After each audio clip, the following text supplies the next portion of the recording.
Hi, how are you? My name is Houston and welcome back to another video. I can't believe I'm saying this, but I'm 30 years old.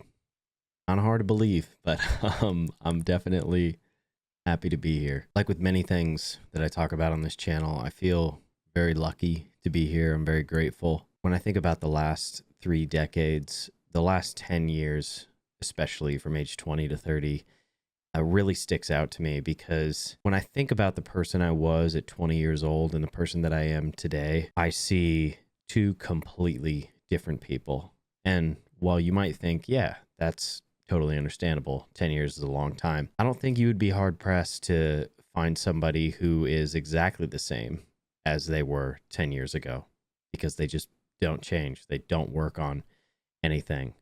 But the great project of life is always working on yourself and sort of embodying change as something that's inevitable, not something that is terrifying, even though it can be terrifying, but in an exciting way, not a debilitating way. So with that being said, I think this is probably a good opportunity for me to revisit the last 10 years of my life and think about how I am viewing my current life today compared to back then, and what I'm looking forward to perhaps in the next 10 years of my life. I'm not even going to go over how close or how far I am with the camos or anything like that. Let's be honest.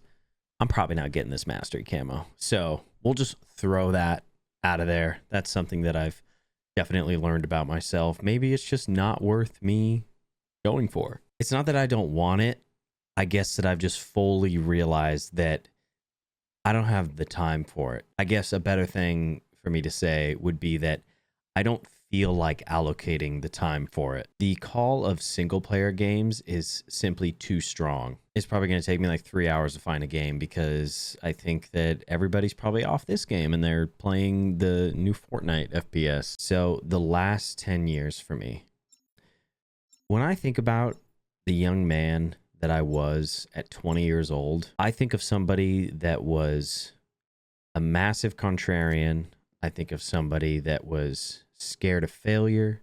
I think of somebody who was afraid of being vulnerable. But maybe most importantly, I think of a kid, a young man who was lacking compassion. Not only lacking compassion for others, but also myself, which I think in many ways is more important because it's very difficult to treat other people well if you don't really like yourself to begin with. Now, I don't think that I was a bad person, but I do think that I wasn't ready for the world in a way that a lot of young people aren't. For most of my early 20s, I definitely did not think there was anything wrong with me or that I needed to work on anything.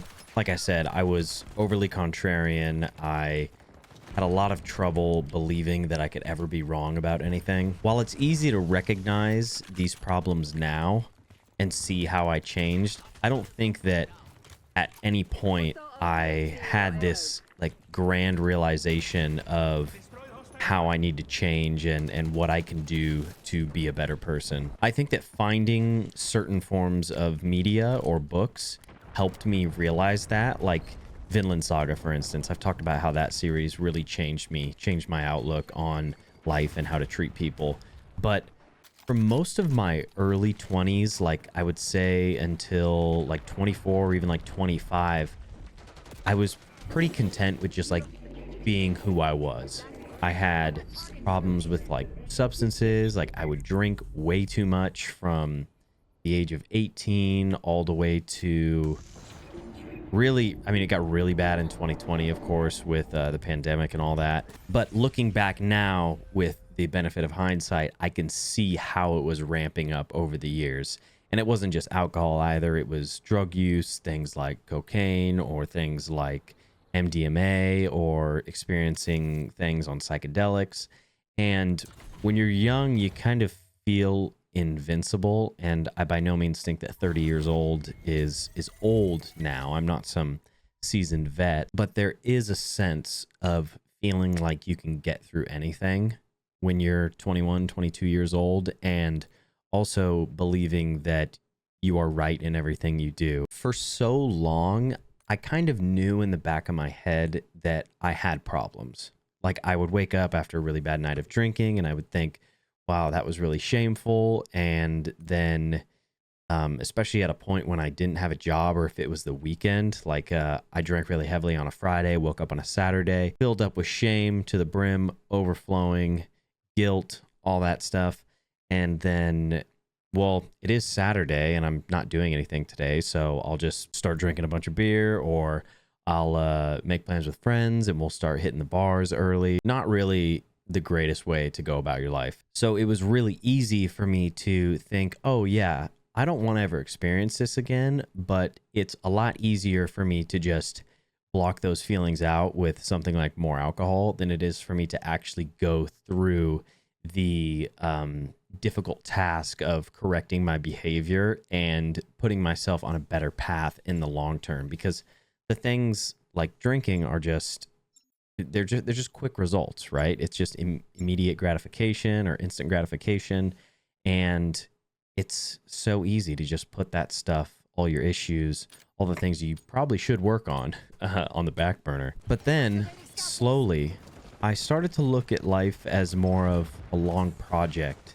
and not something that had to be solved right then and there. One of the most important things that I have learned over the years, that I'm not perfect at now, but I'm a lot better at it than I used to be for sure, is to apologize or to admit your mistake right when you realize that it happens. You can not only admit when you're wrong, but you can be more compassionate to yourself and those around you.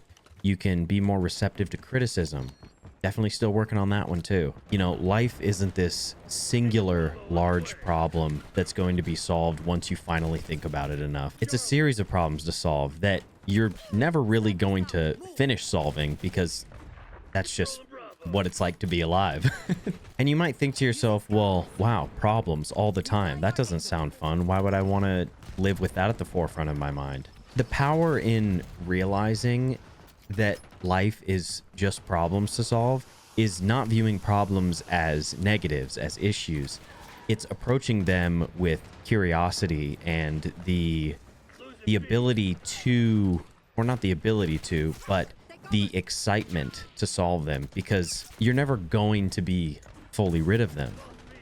So you may as well like face them head on, and you know, as the Stoics say, the obstacle is the way. Another thing on top of all this too is that even though through all my problems people were trying to tell me like, hey man, you know, maybe you should not do this or not do that, I don't think that I was ever really ready to like listen to them. And that's a huge part of it too, because people can tell you things over and over and over again, but if you're never ready to listen, you're never actually going to do anything about it. I think that the most important thing for me, apart from just approaching those issues with curiosity, the first thing that I had to do was realize that I had to change, and realize that I had an issue, and be ready to take accountability for the mistakes that I made. I sit here now at 30 and I realize, like, yeah, I don't have all the answers, and I don't really want all the answers right away, because then life would be pretty boring. But one thing that I think about more than anything else is that I think the answer to a lot of questions about how to live your life and like what kind of person to be pretty much all come from kindness and compassion. I'm not saying you have to be an angel or a saint. I'm definitely neither of those things. But more than money, social status, material possessions, and I say that as someone who definitely likes their material possessions, but more than those things, you just can't hope to live a good life without kindness and being obsessed with anger and status and always being like the greatest thing that anybody has ever seen. This is the only chance you get. And who wants to live their only life filled with anger and disconnection from their loved ones or the world around them? Nobody. I mean, when you really press that line of questioning enough, like, nobody wants to be miserable. But a surefire way to be miserable is to isolate yourself and to think that you already know everything. Be so sure of yourself that nobody can ever teach you anything, or no experience can show you a better path. It feels good to be kind to people. it feels even better to do the right thing. While many people will ask, well, what is the right thing? I think that we can be pretty confident in saying that most of the time, the right thing is the thing that causes the least amount of suffering, leaves the least amount of suffering in its wake. Maybe you're somebody who is the way that I was when I was in my 20s. Maybe you're someone who feels like they need to work on who they are, but you're not really quite sure how to do that. A lot of life can feel like you're not in control. And to be honest, that's probably true. Like, there is quite a bit that you can control, but pretty much every single thing that happens to you is not something that you control. You're never going to be able to control what anybody, any corporation, anything outside of yourself is going to do to you. The only thing that you really can control, and I'll even take this with a grain of salt, is the way that you react to things. There's a whole argument to be made surrounding free will that's something like, well, do you really control how you react to things? Because at the end of the day, you know, you are kind of the way you are, and it's really difficult to change that. But if I stop trying to overcomplicate it, what I'm trying to say here is that if you want to change who you are, you need to start small. If you want to be a different person, you need to take the long view. You can't be somebody who expects to change in 6 months, at least change drastically. And a lot of the time, that's what we're after. We don't want to be 1% different than we are now. We want to be 80% different, 100% different. We want to be unrecognizable. This stuff doesn't happen overnight. And anybody that's trying to sell you in a way where they say it does happen overnight is just wrong. And they are the people that you should not be listening to. I don't necessarily think that you should listen to me because I don't have all the answers. But I do know for a fact that change is possible. But again, you have to take the long view here. It's really tough to do that because if you told me that at 20 years old, I just simply wouldn't believe you. We want everything right now. And that's a tough way to live. And you notice that I keep using that word long, like long run, long view. There's a reason for that. And it's because that everybody thinks that you need to get everything right away. Social media these days reinforces that idea in us. But like I said in my last video, you have time. Not time to learn how to aim like me. Holy Christ. I don't think it's a bad thing to feel like you're not quite where you want to be yet. But don't think to yourself that it's over because you're not a millionaire by 25 or some bullshit idea like that. I just can't stop thinking about how lucky I am that I can sit here, make a video, and upload it to YouTube all about the things that I have learned or the things that I have brought with me into my 30th year over the past 10 years. Hell, I could probably make a video just about the last year. One thing that has really helped me think about this stuff is getting a journal and keeping it. And while I haven't been as good as I'd like to be with putting entries into it, it's helped me think about what I'm going over in my head. There's something magical about writing things down rather than just thinking about them. It feels a lot easier to get stuck in thought loops when you're just like spinning it around over and over in your head. But when you write it down and you read it over again, you're like, that doesn't really make much sense, but I'm not going to erase it. I'll just leave it there because that's me trying to figure these things out. Oh, speaking of books, by the way, look what my girlfriend got me for my birthday. Boom. The deluxe edition of Berserk. She got me volume 1 and 2. I am caught up on Berserk, but this is something else. I read Berserk on my iPad originally, but seeing them in print like this, again, there's just something so beautiful about things that are more tangible. Writing things down with a good pen, turning the pages of a journal with like really crisp paper, or a book with a really great paper. While it can sound a little bit trivial, I think that, you know, these things that are more physical, more tangible, they connect you to the... This is coming from somebody that watches a lot of YouTube videos, listens to audiobooks, listens to a lot of podcasts. So I'm not discounting those things completely. I enjoy those things too. I just think that there's something special about writing physically and doing all these other things that involve you using your hands. 30 years, man. Again, I'm grateful. There was definitely a point where I didn't think that I was going to make it. I wasn't in the darkest place imaginable, but definitely the darkest for me. As I think about all this stuff, write it down, and kind of go over it in this video, I'm mostly just excited for what the next 10 years will bring me.